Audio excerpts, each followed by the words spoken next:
कभी सोचा है तुम जो डिसीजन लेते हो वो सच में तुम्हारा होता भी है या नहीं? तुम सोचते हो तुम फ्री हो, लेकिन असली सवाल ये है तुम्हारी सोच किसकी है। मैनिपुलेशन कोई मूवी का विलन नहीं होता, वो होता है तुम्हारा अपना दोस्त, बॉस, पार्टनर, रिलेटिव या कभी कभी तुम खुद। पार्ट 1, मैनिपुलेशन होता क्या है? मैनिपुलेशन का मतलब होता है बिना फोर्स किए किसी के डिसीजन को कंट्रोल करना। न धमकी, न जबरदस्ती, सिर्फ वर्ड्स, इमोशंस और साइलेंस का गेम। एग्जाम्पल सुनो। बॉस कहता है मुझे तुमसे ये उम्मीद नहीं थी। उसने कुछ कहा ही नहीं, लेकिन तुम गिल्ट में आ गए और एक्स्ट्रा काम कर दिया। ये मैनिपुलेशन है। Part 2, emotional manipulation. ये सबसे डेंजरस होता है। लाइन सुनो ध्यान से। अगर तुम मुझसे प्यार करते हो तो ये कर लोगे। मैंने तुम्हारे लिए क्या क्या नहीं किया। तुम हमेशा मुझे इग्नोर करते हो। यहां लॉजिक नहीं होता, सिर्फ इमोशन का प्रेशर होता है। और जब इमोशन ओवर पावर करता है तो दिमाग बंद हो जाता है।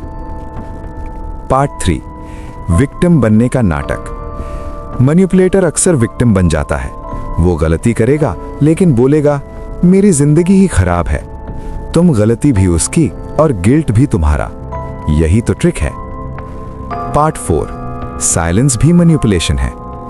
कभी किसी ने गुस्से में बात करना बंद कर दिया? न मैसेज, न कॉल, बस साइलेंस। तुम रेस्टलेस हो जाते हो और एंड में तुम ही सॉरी बोल देते हो, चाहे गलती तुम्हारी ना हो।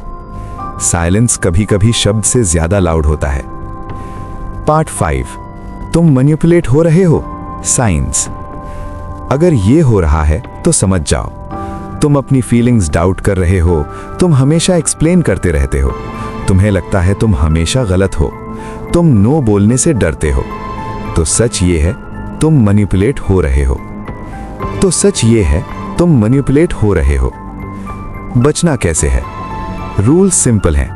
1, सबको खुश करना छोड़ दो। 2, गिल्ट और रिस्पॉन्सिबिलिटी में फर्क समझो। 3, हर इमोशन अर्जेंट नहीं होता। 4, नो बोलना सेल्फिश नहीं, सेल्फ रिस्पेक्ट है। और सबसे इंपॉर्टेंट, जो तुम्हारी क्लैरिटी छीन ले वो तुम्हारा अपना नहीं होता।